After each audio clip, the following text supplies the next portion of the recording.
আচ্ছা 5 ওয়াক্ত নামাজ যে সবাই পড়ে এটা ফরজ নয় সুন্নত? ফরজ না সুন্নত? এটা কেল্লা ফরজ, কেল্লা সুন্নত, কেল্লা কিচ্ছু না, কেল্লা কিছু না। তো এখন আমরা জানিলাম যে 5 ওয়াক্ত নামাজ 5 নবী পড়ে।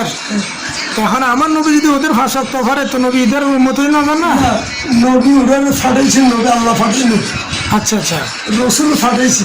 হ্যাঁ, আমার খাস চালাই বললো এখন 5 নবীদের 5 ওয়াক্ত পড়লো, তা আমার নবীর উপর যদি 5 ওয়াক্ত ফরজ হয় তো এবার শ্রেষ্ঠ কিভাবে হইলো? শ্রেষ্ঠ ওদের সোয়াশার খান ঘুরিয়ে দিবে। আচ্ছা আচ্ছা, এটা শিক্ষার জন্য। এখন দলিল আল্লাহ, দলিল আল্লাহ, রসুল, কোরআন হাদিস দলিল আল্লাহ। এখন আমরা জানা মতে পৃথিবীর আলেম সকলে কি ধর্ম মতো চলে? কখনো চলে, কখনো চলে না, কখনো চলে না। এই যে যুদ্ধ করের জিহাদের নাম, এগুলি কি যুদ্ধ না জঙ্গিবাদ? এটা জিহাদ, এটা ভালোবাসা খরে করতে থাকবে, চলবে চলবে। এখন মাজার ভাঙতে থেকে আপনি মাজার ভাঙার পক্ষে না বিপক্ষে? কিছু মাজার ভাঙন আছে, কিছু মাদ্রাসাও ভাঙন আছে। আচ্ছা আচ্ছা, মাদ্রাসা কেন ভাঙবে? এটা হালাল টাকা হইতে হবে। হালাল টাকা দিয়ে মাদ্রাসা তৈরি হয় নাই? হইতে পারে, হতে পারে। যেটা হালাল টাকা হয়েছে ওটা থাকবে, আর যেটা হারাম টাকা হয়েছে ওটা ভেঙে ফেলতে হবে, এটাই বিধান। এখন হয়তো অনেক কথা লিখছে, আল্লাহরে গোলাম লিখছে, জি, রসুলের কথা বলছে। এটা সংশোধন করার জন্য বর্তমান জ্ঞানীগুলো আছে। এখন এই কোরআন পড়ে এত আয়মগল এত দলাদলি কেন? না, এটা করবে, আগেও করছে, কেন করবে? এই তো আমি মনে হয়তো তো কোরআন বুঝে নাই, না বুঝি করতেছে, না সবাই বুঝি করে কিন্তু মানে না, ফ্যাটের জন্য। না না না, এটা কি করে? আমি একটা মানুষই টাকা কামাই, কুফল কুফল লাতি ফেডার লাতি। আচ্ছা, এখন কোরআন বলতে যে অর্থ সম্পদ জমা করা যাবে না। এখন অর্থ সম্পদ দিয়ে আলেম আলামাল ভরপুর, বহুত আলেম আছে, কোটি কোটি টাকা ব্যাংকে আছে। কোরআন মতো এখন আল্লাহ দিচ্ছে না, তাহলে আল্লাহ তো জমাইতো না, মানা করছে। আমরা যতটুকু শুনছি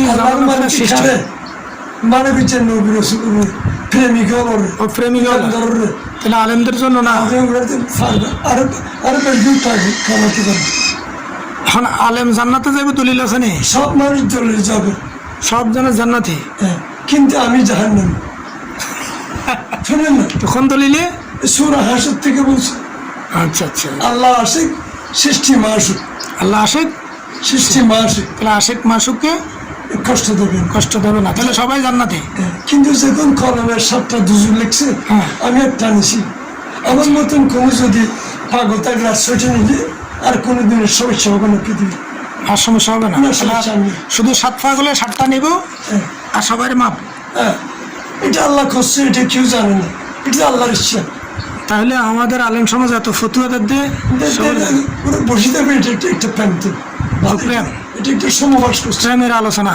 আলোচনা, আচ্ছা আচ্ছা, এটা সমালোচনা। আলোচনা যায় যে সাধারণ মানুষ যদি ফেরাসানি ফেলার না, সাধারণ মানুষ গলার না ব্যস্তি। মৌলবী বাঁচবে, মৌলবী বাঁচবে, আলেম বাঁচবে না। আলেম বাঁচবে না, মৌলবীরা বাঁচবে, মৌলবীরা বাঁচবে, যারা মৌলবী তারা বাঁচবে। এখন আপনি আলেম বলতে কাদেরকে বুঝাইছেন? কি খোদা তথ্য জ্ঞানী না বই পুস্তক ফরিন না জ্ঞানী? না, এটা তো খুদা তো কেউ জানে না, আল্লাহ কেউ দেখে না। তো না জানলে আলেম কিভাবে বলে? আলেমটা সরকার দেখছে না। তো আমি তো এটা জানি যে ভাষা জ্ঞানী, পুস্তক জ্ঞানী। ভাষা সবাই জানে না। নবী রাসূল তো বই পড়ে নাই, নবী রাসূলরা বই পড়ছে, না ফরেনি, তো ওরা আলেম না? না, আলেম ফতোয়া দিচ্ছে, আমরা শুনছি না, আগেও দিচ্ছে, এখনো দিবি। এখন ওনার বা আলেমের বাবা, কিন্তু বই পড়ে নাই। ওদের পালা আর আমি বলবো না এতটুকু। আচ্ছা, আবার দেখা হলে আবার দেখা হইলে কথা হবে। আচ্ছা, আজকের জন্য আমরা একটু অসুস্থ, আজকে ব্রেন একটু ওনার একটু গরম আছে, আমরা অন্য সময় আবার দেখা হলে আবার কথা হবে ইনশাল্লাহ, আপনাদেরকে জানাবো। আলোচনা বেশি মানুষ পৃথিবীতে নেই। জি জি, ডেলি 800-500 আলোচনা হচ্ছে। আচ্ছা আচ্ছা, মানে দৈনিক হাজার হাজার আলোচনা করে, ওনার মতো আলোচনা কেউ করে না এবং বুঝিও না। আমার জানা নেই। আচ্ছা, ওনার একটা আদরের নাতি আছে হুজুর, বাড়ি এখানে না, ঠিকানা দিবেন আবার ঠিকানা, উনি ঠিকানা দিতে চাচ্ছে না। আপনারা এবার ফেসবুকে দেখেই শুক্রিয়া আদায় করবেন, উনি সবার সাথে দেখা দেন না, না করলেও নাই, উনি সবার সাথে হ্যাঁ, উনি সবার সাথে দেখা দেন না। আপনার মনের কথা জি জি, উনি সবার সাথে দেখা দেন না এতটুকু আপনি আচ্ছা, আসসালামু আলাইকুম।